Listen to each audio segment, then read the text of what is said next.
Well, good morning or afternoon now. I guess that's afternoon everywhere now. Um, so here we go we're back on track for our Tuesday live with our bookkeeper on fire this week, Angela Koska. And I hope I said that right because I forgot to ask you in the pre show. So I apologize if I butchered that. How do you say it? Um, Koska? Koska? How do you say it? Koska. Koska. Koska? Okay, got it right now. Angela Koska. Well, Angela, before diving into our world of numbers, she was a professional photographer with doing over 500 weddings. Now she's passionate about helping other entrepreneurs stay financially organized and stress free.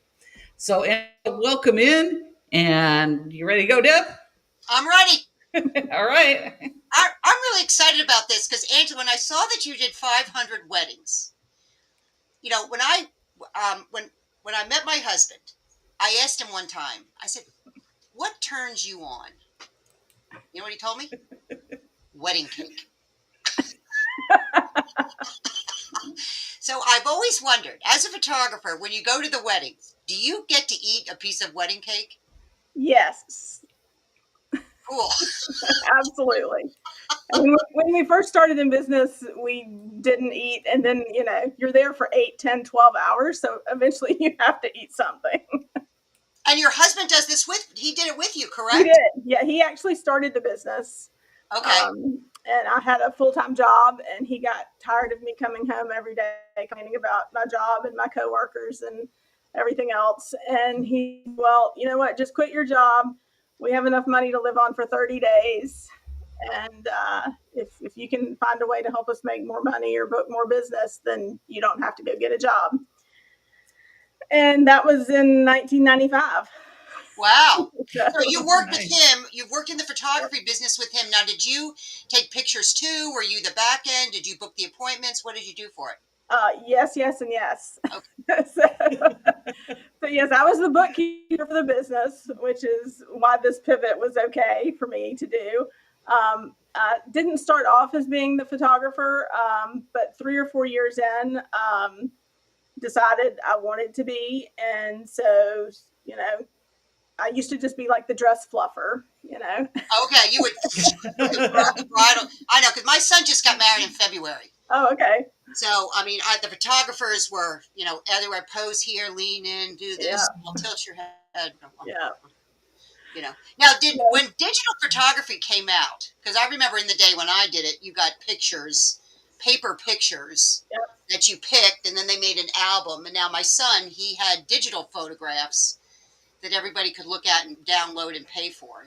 Did that change your business model a lot and how you made money? It did. It definitely did. We were film photographers until 2008. So we were like last kind of holdouts of film photographers. And we eventually switched over.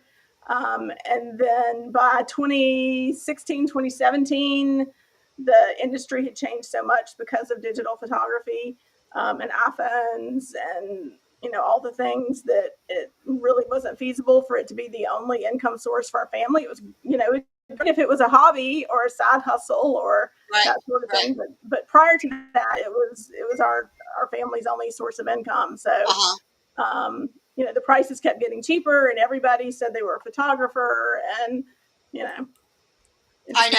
I mean, it's kind of like market. So does your husband still do weddings? Does he still do? He does not. So he now works for you. That's right. Yeah, he has a business finance and economics background, so he is my numbers person and my marketing person and which was why we worked great together. Is he was always the big picture thinker, and I was always how am I going to enter that in QuickBooks? So that's great because I work with my husband. Donna does not. Yeah. Nope. You get double credit for years of number of years married when you work together. Double credit. Yes. Yeah. Because you're spending double the amount of time. I know. Married people don't spend but more than a handful of hours together every day. So I know everywhere we go, we're always talking about the business. Like we always have our morning meetings in the hot tub. if the neighbors could hear us, we're always, in fact, we're always arguing about how to record something and how it should, because he's the tax guy. And tax books are different than management books. Yeah. I mean, they intersect. And he does not use Quick. He uses tax software. So when I tell him how something is done, he goes, "Well, that's not." We argue all the time about it. Well, that's great that he helps you in the business. And then how? So when did you make the pivot to accounting? To try to make a long story short, we No, did our make it long. we did our last wedding in 2017. Okay. And during like 2014 to 2019, I'm working in banking while we were doing the business because we needed health insurance. So we did that. And then in 2019, the bank I was working for was going through a merger. My boss retired. It just got to be a pain. So I quit and said, you know what? I'm going to take a year off and figure out what I want to do with my life. And then COVID hit. So you would have had to go home anyway. So about the time I was ready to re-enter the workforce and start looking for something, COVID happened. So ended up homeschooling my daughter for 9th grade that year. And while she was doing homeschooling, I was trying to figure out what work I could do from home and create a job for myself, basically. And I landed on bookkeeping. And so I signed up for Bookkeeper launch, like we were talking about before we came on.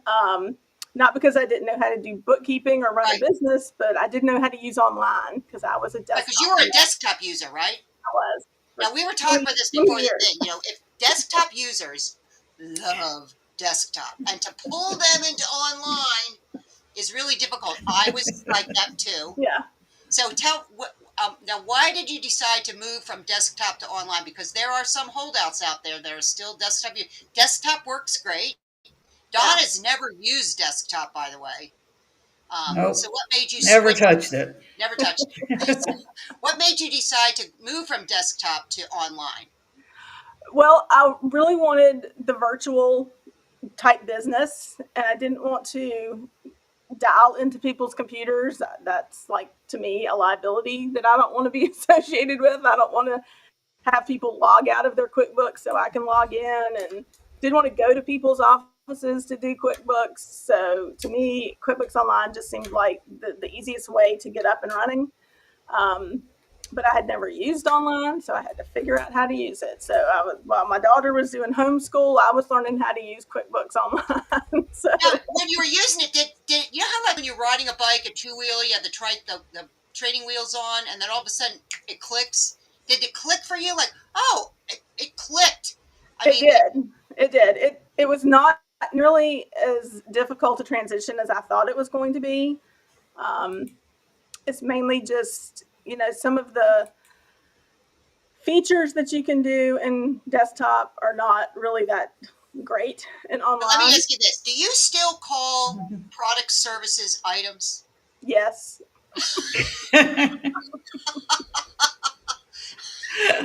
I do. I'm guilty.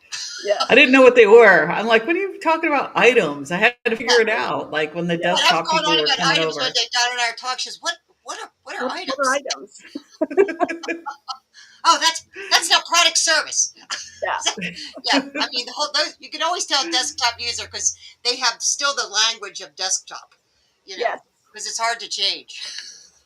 But once you get into it, have you ever gone back to desktop now and tried using it?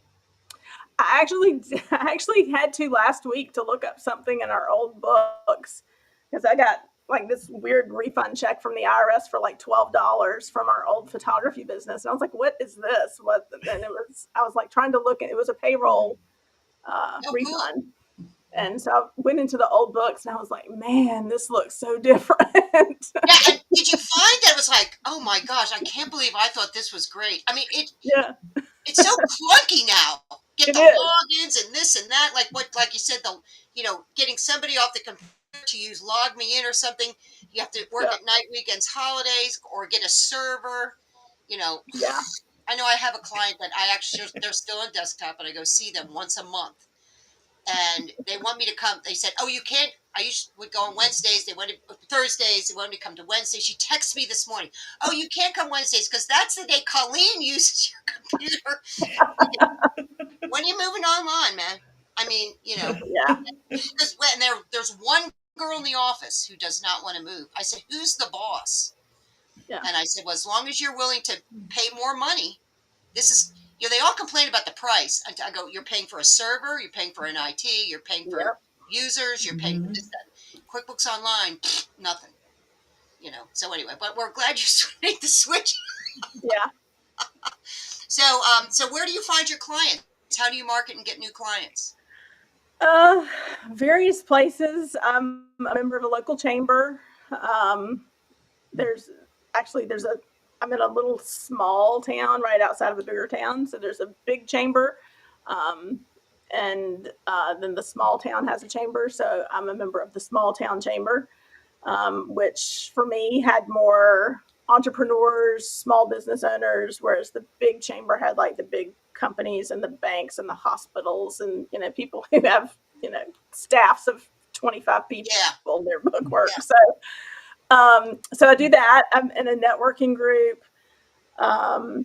Try to post on social media. That's hit or miss for when I can actually get to it. So I need to do better about that. And my very first client was a real estate client. And so I kind of got into an accidental niche of people in that space. And so I've done speaking engagements at real estate events. Those are good ones, by the way. Anybody listening? I've spoken at real estate events like women's realtors. Yeah. They're always looking for speakers. Yes. And you only need to talk for like 10 minutes. Yeah. And if you put the word tax in there, they all show up. I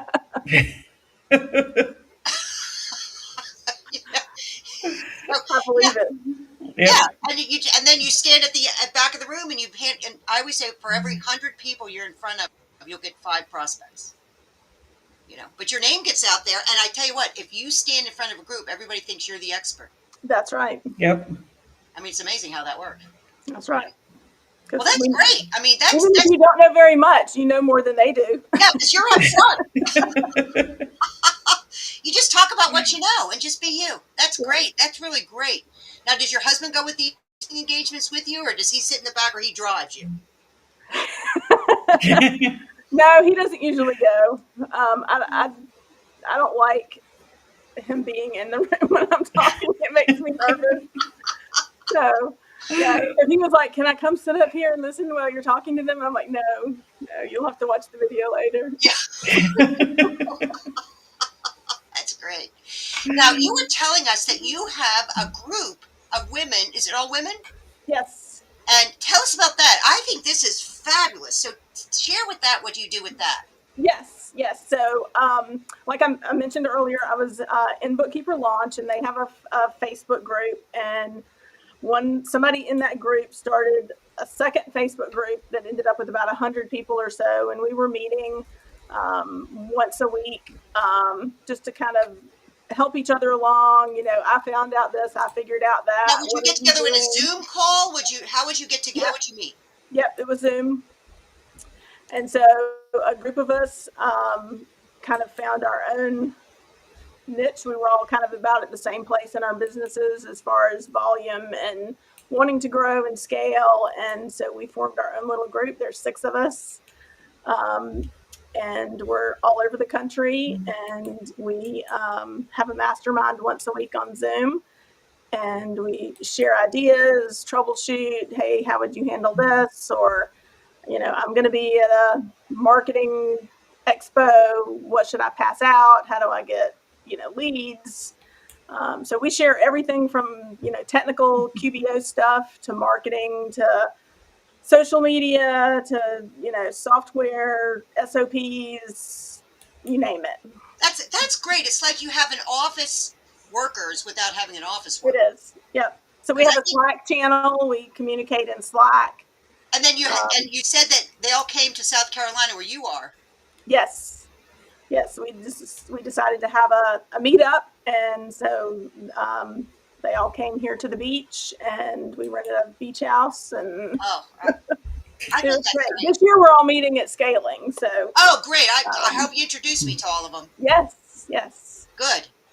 Because I think that's the biggest challenge when we work for ourselves, that we're in, like, this is my office. I'm in my office by myself, in my own head, always thinking I'm doing it wrong. So I think this mastermind idea that you have is really great. Because if you're having a bad day, they'll pick you up, Yep, right? Or absolutely. somebody else, you can help them, or you're stuck on a problem. And when do you meet? Fridays, Mondays, We meet on Tuesdays, actually. Tuesdays? Oh, so Today. you had your meeting today. Well, we'll have make sure they like, subscribe, and share to our YouTube channel. I certainly will. I told them all I was going to be on here. Oh, good. They Yeah, should all be sometimes back. you're just you're sitting there looking at something in QuickBooks. You're trying to troubleshoot some wacky thing that some client has done in QuickBooks, and you're just like, I just can't see my way out of the forest here. And I so know. you I just mean, message in the Slack, and you're like, okay, well, what am I missing? Because this, and this, and how do I fix this? because And yeah, you're right. We get great so to have close to somebody the weeds. fresh eyes to look Right. at. That's great. That's great. Now, where are they all located? Are they like you said, all over the country? California? Yep. Where? Let's see. Got one in Washington, Colorado, me in South Carolina, Indiana, New York, and Massachusetts. Wow. Oh, So we've wow. got the all the time zones covered. Yeah, I think that's really great. I mean, I think that's a fabulous idea that you all six of you get together, and I think the fact that it's small is good. Yeah. Because then you can each help each other. You know each other, what's going on. I just think that's a great idea. That's fabulous. So what do you do for fun when you're not doing this? What do you do for fun? What do I do for fun? Well, I'm like you. You said you and your husband are always talking business. So me and my husband still always are talking business. Because that's just how we were for 20 Right. years. So that's just what we do. Love to. You said something, I can't remember if it was on the YouTube or on the podcast recently. You said something like you liked bookkeeping because it was like a puzzle. Yep. And so I was like, okay, that so resonates with me. So I like to do crossword puzzles. I like to do wordles. I like to do, which I can never pronounce right because I can't ever get, is it Sudoku? Sudoku. I know what you're talking about. However you say it. I like to do that. If people think that when people that are not number oriented look at you doing a number puzzle like that and think you're smart. And I said, no, you just have to know how to count to 9. Right. It could be letters. Just count to 9. They can't just, Yeah. That's it. Now, I always have trouble with crosswords. I'm better at the number puzzles than I am the word puzzles. My mom was the crossword freak. She could do the New York Times crossword puzzle in pen. Hmm. And I try and go, okay, I can't get a word. I don't know what you're talking about. No, I do it online, and I have to turn the thing on that says, give me a big red X on it if I put the wrong thing. I know. I go down the rabbit hole with games, and in fact, I deleted all the games from my phone because I thought I was spending too much time getting that dopamine rush. So I thought I need to read more. So now I'm reading more instead of doing my games. Now Hal will sit there forever. In fact, I have a picture of him. He was playing his game, and he fell asleep with the phone in his hand. I said, "You're playing too much." He likes it. It's a stress reliever. That's great. So you said you have a daughter, and tell us about her. Yep. So I have one daughter. She is 18, and she is just finished up her first year of college and going back there for the summer to do an internship. And so spent the last week or so moving her out of a dorm and into an apartment, and it's been fun. Has it been hard letting her go because now she's kind of. It is, but she's still. She was an only, so she's still very much in contact with us. I mean, she's already called me twice today and FaceTimed me to. Oh, cool! Does she come home pictures of do the laundry? apartment, and Cool. So she's not that far. Can she still come home? Oh yeah, not too far. Yeah, that's how it was with me. I went off to college. I wasn't too far away. I could still come home on the weekends. Yeah. You know, I felt like I was going out and coming back, going out and coming back, until I finally decided one day, okay, I'm moving to Florida. Donna, what questions do you have? All right, so I have a question for you. Do you have anything you're working on that's exciting these days? What's exciting you? I think what's mainly exciting me is I'm kind of in a, I don't know, it's not rebranding, kind of redefining what I want my business to be. Um, like I said, I started and I was, taking any and every client and doing anything they wanted and everything they wanted and undercharging, like I think almost all of us do at the beginning. Yep, we all do. Grew really fast, started hiring subcontractors, and then and then I finally, at my husband's urging, because he's like, you're just working too much. He's like, this is just ridiculous. There's no time for anything, and you're always sitting in that room by yourself up there. You gotta get out and do stuff, and So I've kind of pared back my client list. I got rid of some clients who were underpaying, and when I tried to raise their price, they left. So, gotten rid of my contractors, and so now I'm building back up to the kind of business I want, which is I only want to work, 25 hours a week, 30 hours a week. I don't want to have contractors. I don't want to have employees. So just kind of I guess reinventing might be the right word. My business for how I want it to be for me. Well, you sound like me and Donna. Yeah, yeah, I was gonna say, uh, I'm in that stage myself. I didn't have any contractors by design, but I'm like kind of reinventing everything, taking my time a little bit more now, kind of redoing some structuring. You know, because they're going so long, and then COVID hit, and that went gangbusters. Oh my gosh! Yeah. And then so now it's kind of slowed down a little. So I think there's a lot of people out there who like grew, and then now they're like, wow, that was crazy. I'm pulling back now. There's a lot more of us out there now Yeah. who Right. did that, are doing that. I know. I meet so many people like that now. Yeah. Do you get a lot of cleanup work? Well, almost every client I work with starts with a cleanup. They all do. Yeah, Yeah, I yeah. always say they never call you when the books are in good shape. No, it's always a dumpster fire usually. Uh, so, um, so yeah, I've just been more selective about clients who I want to work with, um, how many hours I want to commit to working every week. And so um, I've had cleanups that just were cleanups and didn't turn into recurring, and that's fine. I don't mind doing those. Um, and then I've had the other where I do cleanups and then they turn into recurring clients. So So do you have a special niche? You said real estate. Is that what you still focused on, or? it is not, because what I found with the real estate, I mean, I still have some real estate clients, but I don't actively try to get real estate clients anymore.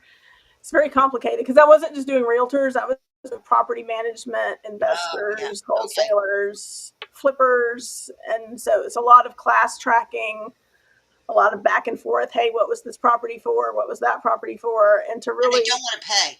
I mean, right, I'm okay to doing really that, but they charge don't want to pay. appropriately for the amount of work it is, they don't typically want to pay that. So I've had clients who I enjoyed working with and I loved working with them and they were great people, but because of the volume of transactions and activity and stuff, when I had to raise the price, they went somewhere else. So Yeah, they went somewhere else for probably more money and not as good a job. It was funny. I just spoke at. I was in Utah last week speaking at GrowCon, and of course my topic was pricing. And I talked about how we should Disneyfy our businesses. mm, Why did people pay for Disney? Because Disney doesn't say, well, how many transactions do you have? How many ice cream are you going to eat? How many questions are you going to ask? I mean, they just say, here's the transformation we're going to do, and this is what it's going to cost you. Why aren't we doing that? right, And I said, if you got a job at Disney World at $18 an hour, that's what they start at in Florida. Times 4 weeks, or 12, I multiplied it out, you'd make $674 a month. And we charge less. And clients think that if they pay more than that for basic monthly bookkeeping, that it's too much. So I always go, that's what they would pay somebody $18 at Disney World. right. You know, full charge bookkeeping in Florida, the average wage is $3,500 a month for full charge. So people don't realize the value that we bring. And then and the problem is if you start low because you're new and you don't know what to charge, blah, Right. blah, when you go, okay, I'm charging $100, I'm going to raise it to two, and it's still low. Right. Let's still, I said, okay, get somebody else in here to try to do it. I mean, I've had that happen, and then they come back. I mean, sometimes they come back. One come back, and the bookkeeper they hired stole 50 grand from them. Oh no. I said, well, that was kind of expensive, you know. But they have Lesson to to learn. find out themselves. But there are clients out there that really value what Yes. we do, and you're smart enough to go find them. That's great. And you found them at the networking events you go to and social media referrals. Referrals. Yep. Great. Yep. Well, great. What other questions you have, Donna? I'm doing all the talking here. All right, as we're starting to wrap up, so you're going to be at Scaling New Heights I this year? am. Yes. All I'm right. going to scaling. And I And see this is your you guys first were on time. the schedule. Your first time at scaling, right? It's my first time going to scaling. Oh, good. What made you decide to go to scaling? Well, I'd been to QuickBooks Connect in 2023, and I'll give a shout out for the Accounting Cornerstone Foundation. I actually won their scholarship. That's to right. go I forgot all about that. You won a scholarship for that. I did. So it's Great. got out there. If you haven't been to a in-person event, make sure you apply for that. So Now, was it when you went to the in-person event? Did it open your eyes to what the? yes, It really was life-changing, was it? I Yes. didn't know there were other people like me out here. yes, there, Yes. yes. when you're just here behind the computer doing the work and doing what you're doing, you don't. I mean, I learned so much about technology at that and SOPs and like I didn't even know what onboarding was. I was like, what are y'all talking about? Isn't that something to do with surfing? Like I was kind of Yeah. doing onboarding, but I didn't know that's what it was. But Right. you know, so yes, lots of you don't know what you don't know kind of moments. I found the best thing though when I went to these things, I said, "Oh, there's other people out there that do this. I'm not by myself." Yeah. That to me is the best part. That's where I met my best friends at conferences, and I'm excited to meet you and your. And we met at QuickBooks Connect because you're a bookkeeping bud. Yes. The bud, better as a bud. And we met at the Buds Breakfast in 2023 when you were there. Yeah. And you're going to be at Connect. Scaling. Cindy's going to be at Scaling, and she always does something with the buds. Oh, good. Last year, she rented boats, and we went sailing on the lake, and in the Disney lake, and watched fireworks from the boat. Oh, wow. Oh, of course, I'm taking pictures, and Donna's in California. Look what I'm doing. Look what I'm doing. I know. She's sending me videos. I'm like, all right, I'm going next year. Donna's real Disney. And then if you go to the top of the hotel, if you're staying the World Marriott, you look out, you can actually see the drones do the drone show on Disney. What's the Disney Springs? That's so cool. Yeah, I was on Woodard's call earlier today where they were doing the thing like how to get the most out of the conference kind of thing, and he was talking about I don't remember what he called it, but like the VIP suite at the top of the hotel, and you can see all 4 Disney parks from the balcony. So, it's great. Cool. It's just fabulous, and the people you meet, and of course, make sure you come to Don. Don and I are teaching first class first day. Okay, cool. And we went people in front row. What's the name of the class, Don? I can never remember. It has the word education in it. It sounds really boring. Education. I don't know. It sounds really I have no dull. idea. It's about teaching your clients or educating your clients to work with you. Something like that. Yeah. I don't know what it is. Yeah, It's they gave us the not title. a title we choose. Yeah, but we did choose the title. it'll be fun. It'll be fun. It will be fun. Yeah, we Don have and I buttons for everyone. I just ordered them. Yeah, it's going to be fun. It'll be great fun. But I'm looking forward to that, meeting you in person again and meeting your 6 cohorts, and anything else, Donna? We're at time now. We're going to wrap up. Yep, we're just about time to wrap up. Just wanted to remind everyone that we have a Bookkeepers on Fire community. I put the link in the chat. Otherwise, the link will be in the show notes. So consider joining us over there. There's free and paid opportunities over there. Also, just to remind everyone that we are listener supported. So we appreciate and we accept donations from all our listeners. Helps us keep our unfiltered conversations going. No Yeah, agendas. we're not We sponsored don't by want any of that. any vendors, so we have to. Yeah. So please consider donating. We have a Yeah, couple ways to donate. It'll be in the notes also. And that keeps us going for the very light tools we use. If we get more, we get to amp up a little right. bit, but we bought buttons for Scaling New Heights. We'll probably have a raffle prize because I went under Oh, we're budget for going the to do a raffle buttons. prize. I didn't know. Yeah, yeah. See, Debbie didn't even know that one because I just decided. Um, We must have gotten an extra so $5. yeah, we had an extra like $20. I'm like, all right, gift Right, just card. give it away. Hey, And make So sure, yeah, if you'd like so to be a guest on our Bookkeepers on Fire, reach out because we're always looking for guests. Highlight bookkeepers, people in this profession, like Angela did. absolutely, we've got a link for guests. Just reach out to us. I'll put the link in the notes too if you want to be a guest. It's Yeah, was every this hard, Tuesday Angela? at How this was it? time. Was it hard to do? no, not at all.